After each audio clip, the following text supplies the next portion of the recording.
आयुष्यात दोनच देव बरं का,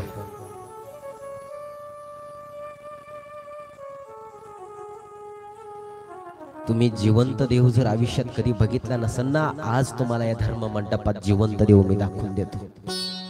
बरेच जण म्हणतात, नास्तिक लोक आज समाजात खूप झाले, म्हणतात महाराज तुम्ही सांगता देव आहे देव आहे, तुम्ही तरी देव कधी पाहिलाय का विचारतात.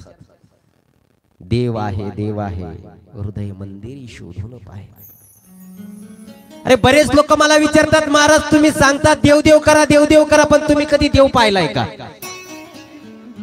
33 कोटी देव, पण एका तरी देवानं कधी तुम्हाला मिठी मारली का हो? त्यांना आज मी या मंडपात देव दाखवतो, जिवंत देव तुम्हाला मंडपात दाखवतो. अरे जो देव तुमच्या करता डसा डसा रडतो, तो देव तुम्हाला आज या मंडपात तुम्हाला दाखवतो, इथं दाखवतो, या क्षणाला दाखवतो. बघा,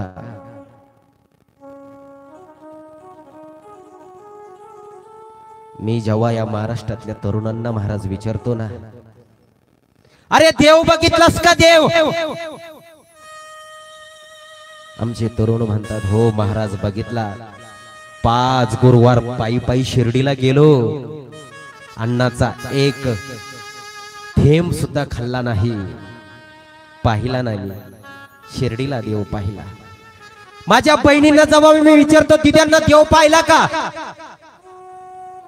माझ्या दिद्या सांगतात, भाऊ महाराज नवरात्रीचे 9 दिवस उपास केला महाराज, अन्नाचा एक कण सुद्धा खाल्ला नाही. शाबास. मला जेव्हा हे सांगतात ना, आनंद वाटतो. तुम्हाला सांगू, आज एक गोष्ट करायची. माझ्या भावांना सांगतो मी, भावांनो आज आपली कथा संपली ना, एक गोष्ट आयुष्यात करा. कथा संपल्यावर आज एक गोष्ट मी तुम्हाला सांगतो, आवर्जून सांगतो, लाजायचं नाही अजिबात. आपली कथा संपल्यानंतर तुम्ही घरी जाल,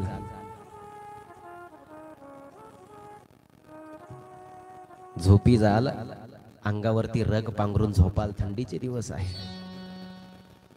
सकाळी उठल्या उठल्या एक गोष्ट करायची, दुसरं तिसरं कुठलंच काम करायचं नाही. सकाळी उठल्या उठल्या एक गोष्ट करायची माझ्या मित्रांनो, अंगावरची चादर बाजूला करायची आणि सकाळी उठल्या उठल्या तुमचा बाप जिथं असेल ना, तिथं चालत चालत जायचं, चालत चालत जायचं आणि त्या बापाच्या चरणावरती नतमस्तक व्हायचं. तिथं तुम्हाला विठ्ठल भगवंत दिसल्याशिवाय राहणार नाही. लक्षात घ्या, तुमच्या बापामध्ये तुम्हाला विठ्ठल दिसल्याशिवाय राहणार. अरे तो बाप गैवरेल, तुम्हाला म्हणाल, अरे बापड्या तू काय केलंस? मिठी मारा त्या बापाला. दर्शन घेतल्यानंतर घट्ट मिठी मारा, त्या बापाच्या अंगावर काटे उभे राहतील. लक्षात घ्या. अरे तो बाप, तुम्ही जर कॉलेजला असाल, इंजिनिअरिंगला असाल ना, डी फार्मसीला असाल, BSc ला असाल, तुम्हाला कॅन्टीन वर खर्च करण्याकरता तो बाप गपचीप तुमच्या खिशामध्ये 400-500 रुपये घालत असतो. पण कधीतरी आज स्पष्टच बोलतो, कधीतरी बापाची चोरून अंडरपॅन्ट बघा सकाळी वाळायला घातल्यानंतर, आई ना माय 4-5 ठिकाणी फाटलेली असती ग, पण तो तुम्हाला ब्रँडेड कपडे अंगावरती घालण्याकरता पैसे देतो.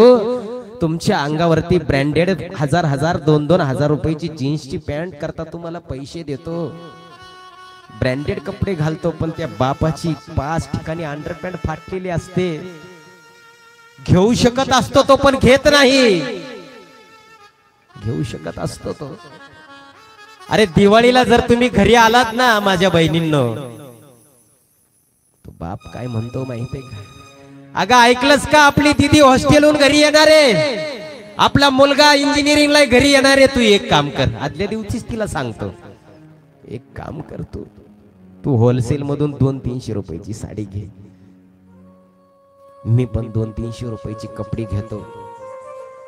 आपला मुलगा इंजिनिअरिंगला आहे, त्याला चांगले कपडे घेतले पाहिजे असं म्हणणारा तो तुमचा बाप असतो. लक्षात घ्या, असं म्हणणारा तो बाप असतो.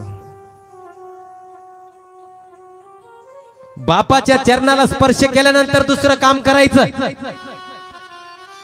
अंगणामध्ये तुमची आई झाडू मारत असेल, बापाच्या चरणाला स्पर्श केल्यानंतर त्या अंगणामध्ये तुमची आई फाटकी साडी घातलेली आई अंगणामध्ये झाडू मारित असेल, बापाच्या चरणाला स्पर्श केल्यानंतर अंगणामध्ये जायचं आणि त्या आईच्या चरणाचा स्पर्श करायचा. त्या आईच्या चरणावर तुम्हाला रखमाईचं दर्शन झाल्याशिवाय राहणार नाही. रखमाईचं दर्शन झाल्याशिवाय राहणार नाही. अरे आयुष्यात हे दोन देव, एक आई आणि एक बाप, तेच तुमचे विठ्ठल रखमाई. लक्षात घ्या. म्हणून त्यांच्या चेहऱ्यावर कधी अश्रू येऊ देऊ नका.